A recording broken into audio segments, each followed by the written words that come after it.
Manorama group, जो सोचता है वो करता है। आपके अपने सपनों का आशियाना। नमस्कार, आप देख रहे हैं भारत लाइव। दोस्तों, बिहार की राजनीति एक बार फिर नए मोड़ पर खड़ी दिखाई दे रही है। बीते 2 दशक से बिहार के मुख्यमंत्री नीतीश कुमार अब राज्यसभा जाने की तैयारी में है। हाल ही में उन्होंने नामांकन दाखिल किया है। ऐसे में अगर चुनाव जीतते हैं तो मुख्यमंत्री पद उनको छोड़ना पड़ेगा और इसी खबर ने राज्य की राजनीति में हलचल मचा दी है। लोग पूछ रहे हैं कि नीतीश के बाद कौन संभालेगा बिहार की कमान। खास बात यह है कि इसी घटनाक्रम के बीच अब तक राजनीति से दूर रहे उनके पुत्र निशांत कुमार ने बीते 8 मार्च को जदयू की सदस्यता ग्रहण कर ली और सक्रिय राजनीति में उनका पदार्पण हो गया है। अब सवाल सिर्फ एक है, अगर नीतीश कुमार मुख्यमंत्री पद छोड़ते हैं तो बिहार की कमान आखिर किसके हाथ में जाएगी। आपको बता दें कि करीब 2 दशक से बिहार की सत्ता संभाले रहे नीतीश कुमार के राज्यसभा जाने की चर्चा तेज हो गई है। बताया जा रहा है कि उन्होंने नामांकन दाखिल कर दिया है और अगर वो राज्यसभा सदस्य बनते हैं तो उन्हें मुख्यमंत्री पद छोड़ना पड़ेगा। बस यहीं से बिहार की राजनीति में हलचल शुरू हो गई है। पटना से लेकर दिल्ली तक एक ही चर्चा है कि नीतीश के बाद अगला मुख्यमंत्री कौन होगा। इसी बीच एक ऐसा नाम सामने आया जिसने पूरे राजनीतिक समीकरण को और दिलचस्प बना दिया है और ये नाम कोई और नहीं है बल्कि नीतीश कुमार के बेटे निशांत कुमार का है। 8 मार्च को जैसा कि मैंने बताया कि उन्होंने जनता दल यूनाइटेड की सदस्यता लेकर राजनीति में औपचारिक एंट्री कर ली है और तभी से उनके नाम को लेकर चर्चाएं और तेज हो गई है। जेडीयू के कई नेता और कार्यकर्ता उन्हें युवा चेहरा बता रहे हैं। कुछ विधायक तो खुलकर ये मांग कर रहे हैं कि अगर नई पीढ़ी को मौका देता है तो निशांत कुमार को मुख्यमंत्री बनाया जा सकता है। कार्यकर्ताओं का कहना है कि जिस तरह नीतीश कुमार ने लंबे समय तक बिहार का नेतृत्व किया, अब उसी तरह उनके बेटे को भी मौका मिलना चाहिए ताकि वे पिता की राजनीतिक विरासत को आगे बढ़ा सके। हालांकि पार्टी के अंदर हर कोई इस विचार से सहमत नहीं दिख रहा है। कई नेताओं का मानना है कि मुख्यमंत्री का फैसला सिर्फ भावनाओं से नहीं बल्कि राजनीतिक अनुभव और गठबंधन के संतुलन को देखकर होना चाहिए। इसी बीच बिहार सरकार के मंत्री श्रवण कुमार ने भी इस पूरे मामले पर प्रतिक्रिया दी। उन्होंने साफ कह दिया कि मुख्यमंत्री पद को लेकर अभी कोई अंतिम फैसला नहीं हुआ है और ये निर्णय अकेले जेडीयू नहीं बल्कि पूरे एनडीए नेतृत्व मिलकर करेगा। यानी कि अंतिम फैसला नेशनल डेमोक्रेटिक अलायंस के शीर्ष नेताओं के हाथ में ही होगा। इस बीच एक और नाम बार बार चर्चा में आ रहा है और वो है बिहार के डिप्टी सीएम सम्राट चौधरी का।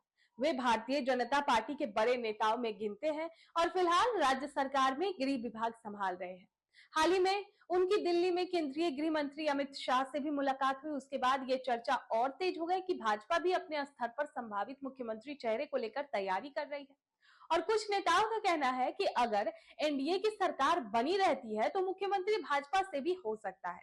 यानी बिहार की राजनीति इस समय कई संभावनाओं के बीच खड़ी है। एक तरफ देखिए नीतीश कुमार की संभावित विदाई की चर्चा है और दूसरी तरफ उनके बेटे निशांत कुमार की नई एंट्री ने सस्पेंस बढ़ा दिया है। तो तीसरी तरफ भाजपा के नेताओं के नाम भी समीकरण के सामने आ रहे हैं। ऐसे में आने वाले दिनों में ये साफ होगा कि बिहार की सत्ता की बागडोर आखिर किसे सौंपी जाएगी। लेकिन फिलहाल इतना तय है कि बिहार की राजनीति में अगले कुछ दिन बेहद दिलचस्प होने वाले हैं और पूरा राज्य इस फैसले का इंतजार कर रहा है। अब देखने वाली बात होगी कि क्या कुछ होता है बिहार की राजनीति में, क्या बड़ा फैसला लिया जाता है, किसको मुख्यमंत्री बनाया जाता है और क्या नीतीश कुमार इस बार पलटी मारते हैं या नहीं, ये भी देखने वाली बात होगी। तो क्या कुछ आप इस खबर को लेकर कहना चाहते हैं, कमेंट बॉक्स में हमें जरूर बताएं। आपके सपनों को हमने सजाया है। ई होम्स पैनोरामा को हमने बनाया है। ई होम्स मेरा एक सपना था जिस पे मैं पिछले 4 साल से काम कर रहा था। हमने जो बनाया है वो सबने है माना। ई होम्स पैनोरामा में हो आपका भी आशियाना। और फाइनली हमने 2021 में इस प्रोजेक्ट को लॉन्च किया। बहुत लोग अप्रिशिएट कर रहे हैं कि पूर्णिया जैसे शहर में, बिहार के, एक तो बिहार की बात करें उसमें भी पूर्णिया जैसे छोटे जगह में इस तरह का लाइफस्टाइल देना, ये सुन के हम लोगों को बहुत अच्छा लगता है। ई होम्स में हमने कुछ और भी किया है, जैसे हम जिस जगह में रह रहे हैं हमारे फैमिली सिक्योर हो, उनको सिक्योरिटी का ध्यान में रखा है। आपकी सुविधा और सुरक्षा आपके लिए खास है, ये आपका विश्वास है। इसमें आर्टिफिशियल इंटेलिजेंस का 7 लेयर सिक्योरिटी का हमने इस्तेमाल किया है। लस ग्रीन कैंपस को बनाया है, यदि हमारा बाउंड्री वाल है तो वो वर्टिकल गार्डन है।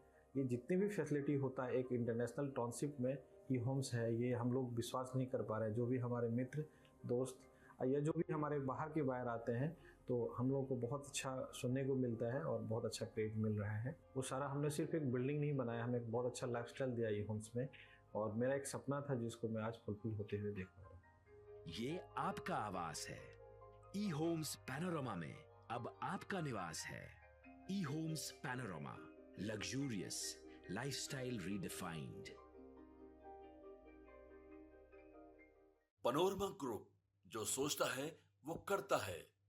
अगर ये वीडियो पसंद आई और वह बिहार के राजनीति और बिहारियत से सरोकार रखेनी तो सब्सक्राइब बटन दबा के चैनल के सब्सक्राइब कर ली। ओजे एगो घंटी बा, ओकरा बटन दबा देला से कुल सटीक और मारक खबर रुआ मुफ्त में मिल जाई। अगर रुआ पत्रकारिता के हमनी के नया प्रयोग में सहयोग कर चाहतानी तो ज्वाइन बटन दबा दी। पेटीएम नंबर नोट कर ली 9386816700।